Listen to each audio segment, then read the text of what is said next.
जय श्री हरि। नमस्कार मित्रों, श्री वेदा भक्ति यूट्यूब चैनल में आप सभी का हार्दिक स्वागत है। ज्येष्ठ मास महात्म्य कथा अध्याय 25वां सत्यवान सावित्री कथा वर्णन। स्कंद जी बोले कि हे ऋषियों, नारद जी के चले जाने पर शबृत द्विज ऋत्विज पुरोहित वर्ग को बुलाकर पुण्यतिथि में राजा अश्वपति ने राजा धुत्मसेन के आश्रम में जाने के लिए यात्रा की।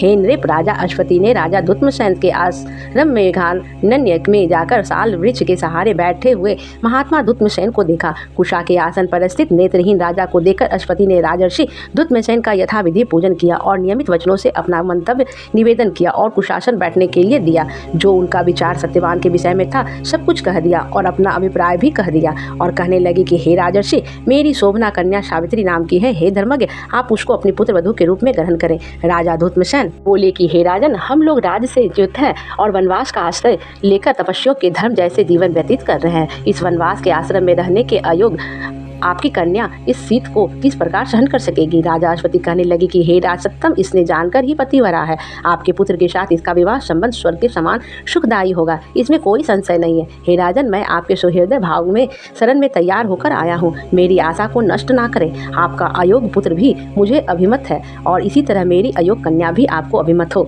आप मेरी कन्या को अपनी पुत्रवधू बनाने के निमित्त और आपका पुत्र उसको भार्या बनाने के निमित्त ग्रहण करें। राजा धुत्मसेन बोले कि हे राजन, मेरा पहले ही आपके साथ संबंध करने का था, परंतु इस समय राज्यहीन हूँ, इसलिए मैंने अपना निश्चय आपसे कहा। इसके पश्चात दोनों राजाओं ने आश्रम वासी सभी द्विजों को एकत्रित करके विधि पूर्वक विवाह संस्कार कर दिया। राजा अश्वपति वर के योग्य कन्या का सामग्री सहित दान करके परम हर्ष के साथ अपने घर वापस आया। सत्यवान सर्वगुण संपन्न उस भार्या को पाकर अति प्रसन्न हुआ तथा सावित्री भी इच्छित भर्ता को प्राप्त कर अत्यंत प्रसन्न हुई और पिता के चले जाने पर संपूर्ण आभूषणों को उतारकर वत्कल के भूषण और कषाय वस्त्रों का धारण कर लिया। सावित्री ने अपने सेवा गुण, नर्मदा, शील और समस्त गृह कार्यों में सेवा करके सबको प्रसन्न किया। इसी प्रकार उस आश्रम में सदैव निवास करने वाले सत्पुरुषों को भी प्रसन्न करती रही। राजर्षि सत्यवान भी ऐसी पवित्रता स्त्री को पाकर अत्यंत प्रसन्न हुआ, परंतु सावित्री के मन में शयन गमन आदि सभी समय में दिन रात देव ऋषि नारद की बात बनी रहती थी, परंतु वे दोनों ही उस वन के एक भाग में इंद्राणी के सहित